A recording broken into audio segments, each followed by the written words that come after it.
Hey guys, Scotty with Millie Marine. Thursday afternoon, just wrapping up the day.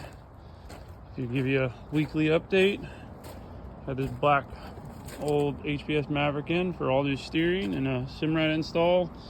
We got one more piece to do on that one. That's the Sirius XM Weather. Had this old Hell's Bay in for a power pole install, some new gauges, and installed some new FL numbers for them.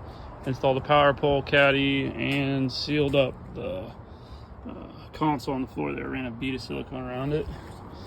We had Florida Keys fun fishing in. He had bad battery charger and installed some new underwater lights that he got for us to put on there. Some C blades, nice lights, and installed a new 4-bank battery charger to keep his batteries up to date. Got him all done. He'll be picking that up tomorrow. Edgewater just got detailed. That's leaving tomorrow. Key West, the stereo's done. In the middle of doing the trolling motor now.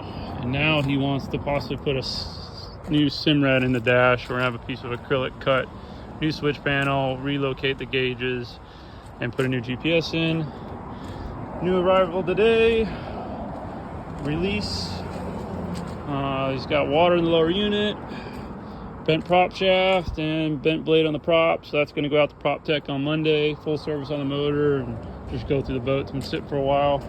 Then Intrepid with the hole in the bottom of it. We got the console out. Got our good friends at ABS Marine with their crane to yank it out. Now it's all open so we can start our work. There's the console there. And show you what it looks like now. All open. Do some work. And then our other Intrepid in, waiting on fuel pumps. Back order from Mercury.